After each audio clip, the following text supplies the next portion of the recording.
Hi, I'm Reg Goslin from Improving Performance, and thank you very much for joining me this Friday, the 19th of July. It's just the weekly wrap. I like to do it around this time of the day, just to let you know what's been going on within the practice and what we're trying to do to grow. Somebody asked me this week, why do you do the weekly wrap? I said the reason I do it really is it keeps me accountable. I say these things out and I say them in public, and it therefore means that I've got to be accountable for the things that I said I'm going to do and then what I'm going to do the following week. Also, there are some out there that are interested in what's going on here, and I do work collaboratively with some people, and some people watch from a distance, as I said last week. So it's about being present and showing people what I do and what I want to do and how I can help people.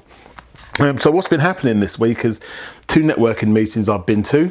I went to a 4 networking meeting. I am a patron. I love 4 networking, and this one was in Faversham, which was a good evening. It was an evening one, and my friend Jo Humphrey, it was her first stint as a group leader, so well done, Jo. And I went to one called Steer Your Business from a lady called Sally Marshall, and that was an early morning one. So that's the new one that I went to. It's about spreading out and seeing what type of business is out there that you can engage with, that you can network with, and you can work together collaboratively with, and at the end of the day to do business with, and the people that they do business with. There's lots of people out there that do lots of networking, and there are some people that stick to just one.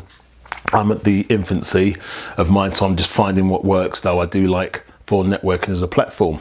But what I'm going to do next week, funnily enough, is I've picked 2 or 3 people that I know really well through the networking, and I'm going to do a very short video so that they can talk about why it works for them and how it works for their business, just to do something differently for a change. I also did 2 blogs this week. I did blogs every day, but I did 2 that I want to tell you about. The first one was about not making changes late in your career without reading that specific document.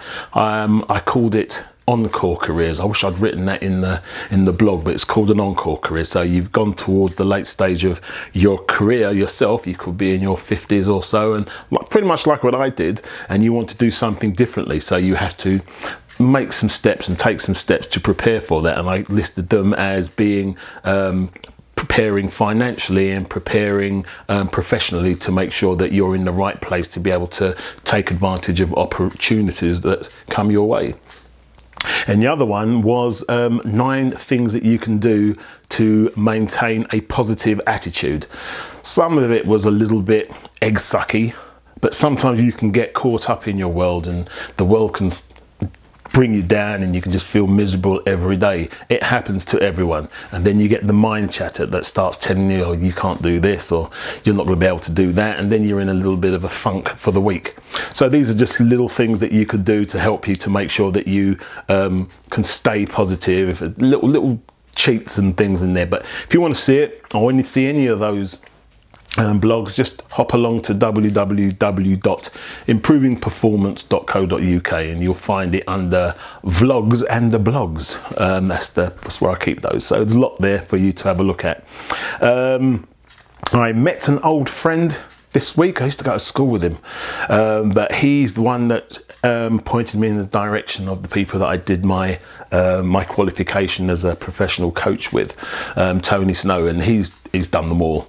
But he's also the compere, or the MC, for want of a better phrase, for the Yes Group in London, and we've been trying to get our diaries put together, and for reasons I don't understand, I was hideously late, and I'm never late, so apologies again, Snowy, sorry. But Tony is building his own portfolio. He's a professional in his own right as a coach, but he also does design and brands for lots of companies out there. So he's got a bit of an umbrella career, but you know it's a great meeting even though you're catching up, but we're both sitting there scribbling down and taking notes.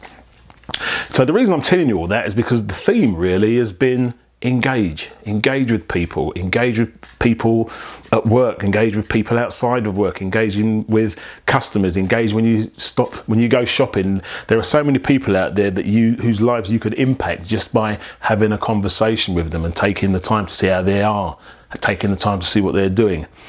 But anyway, that's the wrap. I'll tell a lie, sorry, there was the group of coaching that I did on Monday. The reason I left that to last is because it went hideously wrong, mainly because there was a problem with the feed to the Facebook and the presentation that I did, but I've changed platform and the next one will be in 2 weeks.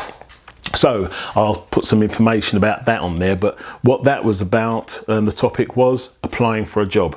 And with applying for a job this week, after today, I'll start putting some information out that breaks that down a bit so that you can pick out the bits that are interesting to you or important to you, if that's what you want to do. But it was about applying for a job. It was about making sure that the job you're looking for is one that you actually want, making sure it has the things that you're looking for, making sure it doesn't have the things that you don't want in it. Because a lot of the times we all jump from, I've done it once, you jump from the frying pan into the fire when you really, really shouldn't have done that. So it's about taking a step back and understanding what it is that you want from the job, what it is that you can offer, what is it that you can get from them, what you're looking for, and make sure it ticks all of those boxes for you. There was a part in there about writing your CV and sending your CV off. We don't have one size fits all CVs. You shouldn't do that at all. So there was some stuff in there, some information in there that would help you with regards to writing your CV and making sure that it's specific to the job that you're applying for. There was a piece in there about cover letters and making sure that that cover letter stands out, because for every job that you go for out there tends to be 100 people that have applied for it. So how do you stand out? And the way to stand out is following the tips that came out in that event. And then there's the follow-up letter, cover letter, in case you haven't heard anything after 7 to 10 days. So there's a style of writing that letter. And then there's the follow-up interview letter. So if you had an interview, then there's a letter that you can write for that.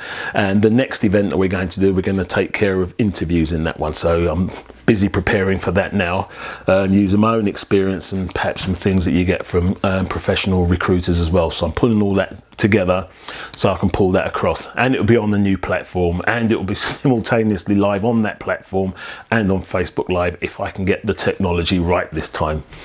Listen, have a fantastic weekend, and I look forward to touching base with many of you either virtually or physically next week. So thank you. Have a great weekend.